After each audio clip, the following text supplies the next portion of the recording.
Seguimos en TV con Noticias, en este espacio de alimentación saludable y de nutrición, de la mano de la licenciada Mariana De Bedia. Mariana, buenas tardes, ¿cómo te va? Buenas tardes a todos. Bueno, un tema complejo, muy complejo, tiene que ver con la alimentación en la adolescencia, en los jóvenes, en los adolescentes. Sí.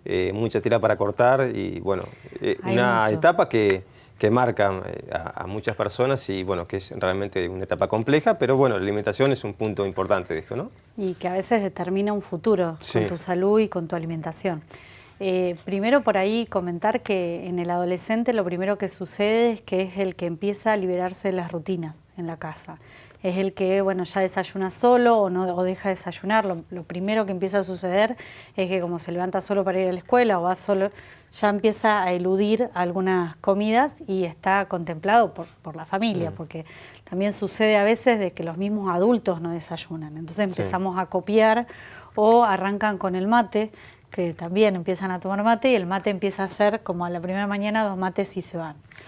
Entonces empiezan a elegir más su alimentación, a ser más partícipes de ella y hace que esa independencia no siempre tiene la madurez en cuanto a las decisiones de salud que uno tiene que tener. Y uno empieza desde el rol de padre a perder el control. O sea, por ahí se juntaron con los amigos y no sabe si cenó, si no cenó, si merendó, si no merendó. Empiezan a saltear comidas, principalmente ese es el primer problema. Y después que aparecen los primeros problemas o donde digamos, se empieza a visualizar los desórdenes alimentarios. Sí. Hay una gran cantidad de situaciones que se van presentando en esta edad. Hoy, en mi época cuando yo era chica, era bueno, revistas y televisión. Hoy son redes sociales las que nos incitan a tener cuerpos hegemónicos o cuerpos que no vamos a tener. Por ahí hay chicos o chicas de 12 años que todavía no han pegado su estirón y empiezan a ir a los gimnasios y empiezan a querer tener una cintura chiquitita cuando el cuerpo todavía no se definió. No se desarrolló, claro. Entonces es imposible que eso suceda y empieza a haber ideas diferentes, se empiezan a compartir cosas, principalmente en las redes sociales, que están en lo peligroso. Como dije, en mi época estaban en la televisión, yo tengo 47, había una novela que se llamaba 90, 60, 90, sí. Donde 60 de cintura es muy poquito y hay muy poca gente que lo puede tener y es irrisorio, o sea, es totalmente ajeno a lo saludable. Y te lo planteaban como el ideal. Como que era el ideal, había que llegar perfectamente a eso, ni hablar que, bueno, las temáticas eran terribles también. Sí. Bueno, hoy se traslada a grupos de WhatsApp, a grupos de Instagram, a grupos de TikTok, en donde hablan de cómo hacer para estar más flaca, así como hay dietas que nos sugiere un vecino a un adulto, hay un idioma de alimentación en todas estas redes sociales que son niños con niños o adolescentes con adolescentes o a veces gente adulta que es bastante mala, por decirlo de alguna manera, por ser buena al decir eso, en donde empiezan a fomentar conductas poco adecuadas. No vamos a mencionar cuáles son, pero haya habido denuncias, haya habido un montón de situaciones, no solo digamos en lo que es en el mundo. Estados Unidos hubo una red que se llamaba Las Sirenas, en donde eran todos consejos de cómo mentir, de cómo esconder, de cómo empezar a hacer un trastorno alimentario, o sea, cómo terminar en un desorden alimentario como puede ser anorexia, bulimia, vigorexia, que es la del gimnasio. Hoy en serio hay un montón de nombres así, no los voy a mencionar a todos, pero hay un montón de categorías en cuanto a que uno puede tener un desorden alimentario más leve o severo. Por ahí los que nosotros más conocemos, como anorexia, bulimia y demás, ya es un desorden severo, ya es una patología.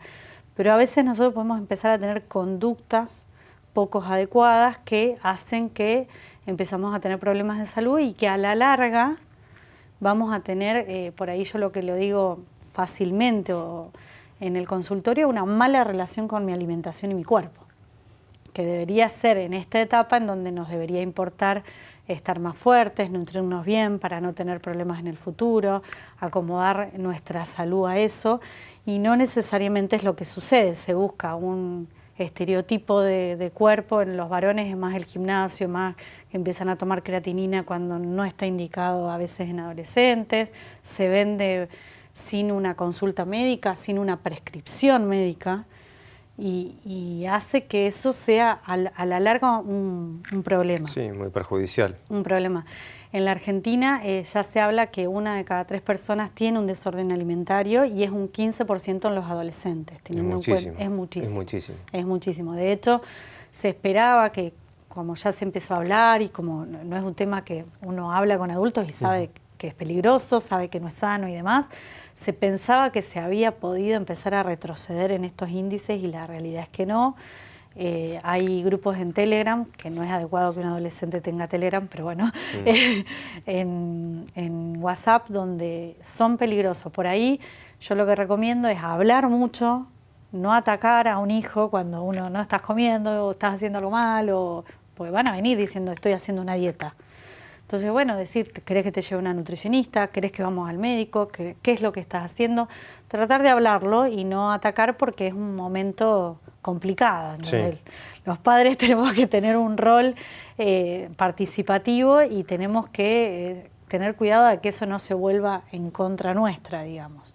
Tal cual. Lo que decís siempre, lo que acabas de decir recién, el asesoramiento de un profesional, de una profesional, es fundamental, bueno, justamente en estas cuestiones y en esta etapa de la vida, ¿no? Cuando tienen tantas dudas sobre su cuerpo, cuando se miran tanto su cuerpo justamente en esa edad, bueno, recurrir a un profesional si es que tiene alguna cuestión que resolver. De hecho, uno deja de llevarlo, ya termina la libreta escolar y ya no van más al médico salvo que estén resfriados o que les pase algo.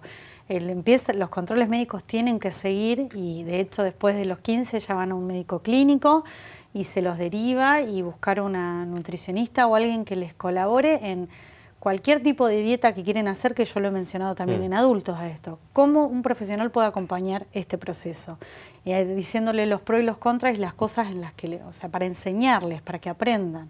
Y no porque lo vi en una publicación que está genial. De hecho, las publicaciones a veces son una chica preciosa comiendo una terrible hamburguesa y diciéndote que te vende una dieta o un polvito. Es raro que comiendo algo tan rico uno pueda después tener ese cuerpo si no fue al gimnasio, si no se cuida, si no hace un montón de trabajos para estar saludable, ¿no? Tal cual. Mariana, como siempre, muchas gracias por acompañarnos. A ustedes.